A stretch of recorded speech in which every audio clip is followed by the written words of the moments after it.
Hi friends, hi. How are you? ఈరోజు ఒక మంచి ముఖ్యమైన విషయం గురించి మీతో డిస్కస్ చేద్దామని చెప్పేసి ఈ వీడియోతో మీ ముందుకు వచ్చాను.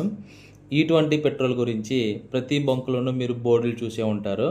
ఈ E20 పెట్రోల్ అనేది 80% పెట్రోలు, 20% ఇథనాల్, ఈ రెండు మిశ్రమాలు కలిపినదే E20 పెట్రోల్. ఈ E20 పెట్రోలు ప్రతి వాహనానికి పనిచేస్తుందా అంటే పాత వాహనాలకైతే మాత్రం ఖచ్చితంగా పనిచేస్తుందని చెప్పలేం. కొత్త వాహనాలకైతే ఆల్రెడీ మన పెట్రోల్ కొట్టించుకునే పెట్రోల్ ట్యాంక్ మూత మీద E20 అని చెప్పేసి రాసుంటుంది. అప్పుడు ఆ E20 అనేది మనకి పనిచేస్తుందనమాట. ఇప్పుడు ఈ E20 పెట్రోల్ అనేది ఇథనాల్ అంటే మనకి ఇప్పుడు మొక్కజొన్న, తర్వాత వరి, ఇలా ఈ పంటల నుంచి తయారయ్యే బయోఫ్యూయల్ అనమాట. ఈ బయోఫ్యూయల్ అనేది వాడటం వల్ల మన దేశంలో ఉన్న రైతులకి కూడా కొన్ని ఆదాయ మార్గాలు అనేది వస్తాయన్నమాట. ఈ బయోఫ్యూయల్ వాడటం వల్ల మన ఇతర దేశాల నుంచి మనం దిగుమతి చేసుకునే పెట్రోల్ కూడా 20% ఇక్కడ నుంచి వస్తుంది కాబట్టి ఆ 20% అనేది తగ్గుతుంది.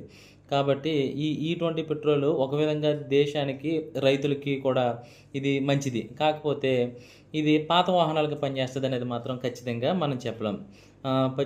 పాత వాహనాలు వాడేవాళ్ళు మాత్రం మీ యొక్క సర్వీస్ సెంటర్లకు వెళ్ళి ఇది పనిచేస్తుందా లేదా అనేది ఖచ్చితంగా కనుక్కొని అప్పుడు మనం E20 పెట్రోల్ వాడటం మంచిది.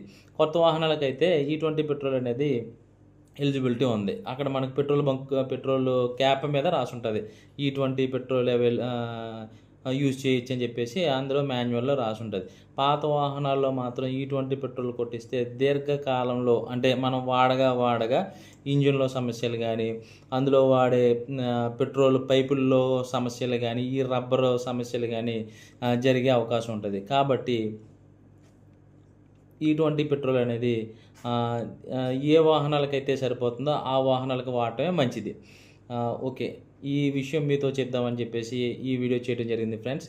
మీకు నచ్చితే లైక్ చేయండి, షేర్ చేయండి ఫ్రెండ్స్. Okay friends, bye.